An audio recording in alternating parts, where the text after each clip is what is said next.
Hello friends, welcome to my channel SD Erudite. এসডি এরুডাইটে তোমাদের সকলকে স্বাগত জানাই। আজকে আমি তোমাদের জন্য নিয়ে এসেছি কালবৈশাখীর অভিজ্ঞতার বর্ণনা। ভিডিওটি অবশ্যই শেষ পর্যন্ত দেখার অনুরোধ রইল এবং ভালো লাগলে লাইক, কমেন্ট এবং শেয়ার করতে ভুলো না। এরকম আরও নতুন ভিডিও পেতে চ্যানেলটি সাবস্ক্রাইব করে বেল বাটনটি অন করে রাখো।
আমি তখন বেশ ছোট, ডানপিটে ছিলাম বলে দুরন্তপনায় জুড়ি ছিল না।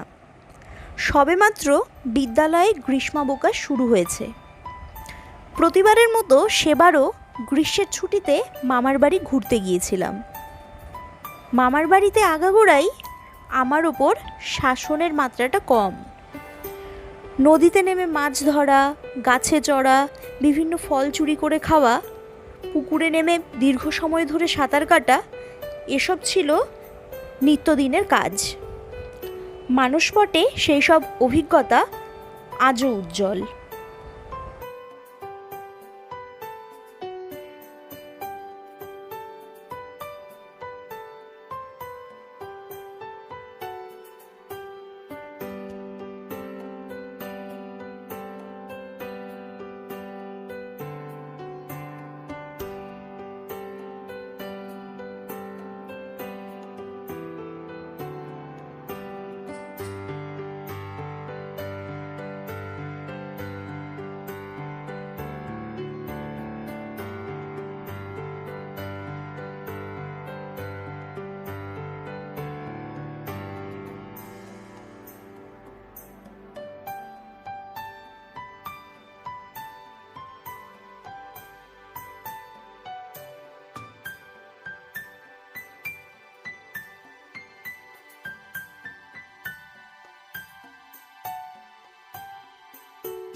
তবে এই দুরন্তপনার একটা ঘটনা আমার জীবনে একটি ভয়ঙ্কর অভিজ্ঞতার জন্ম দেয়, যা এখনও আমাকে শিহরিত করে।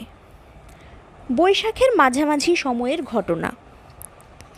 চারিদিকে তখন আম কুড়ানোর ধুম লেগে গেছে।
আমিও অভ্যাস মতো সাথীদের সাথে গ্রামের আমতলা চষে বেড়াচ্ছি আর ছড়া কেটে কালবৈশাখীর উপস্থিতি কামনা করছি।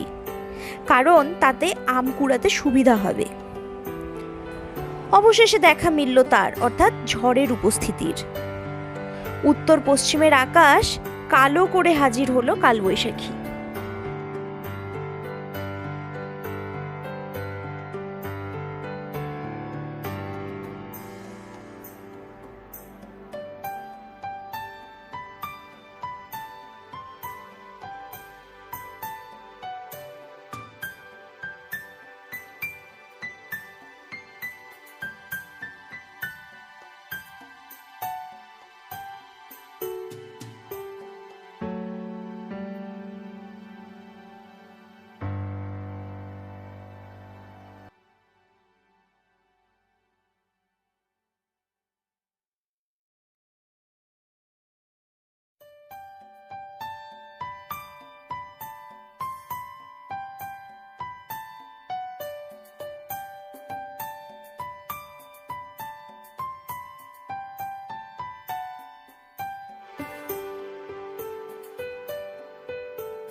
তার তাণ্ডব লীলায় আমগুলো যেন পালকের মতন ঝরে পড়ছিল।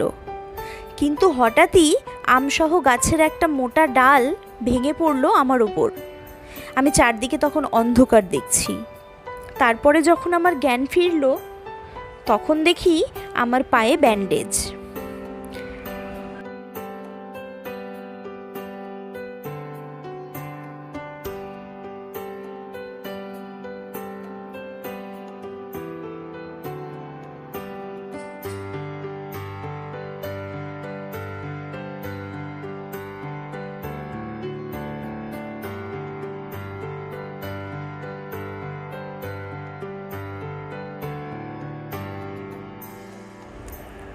সেবার আমাকে 3 মাসের মতো বিছানায় শুয়ে থাকতে হয়েছিল।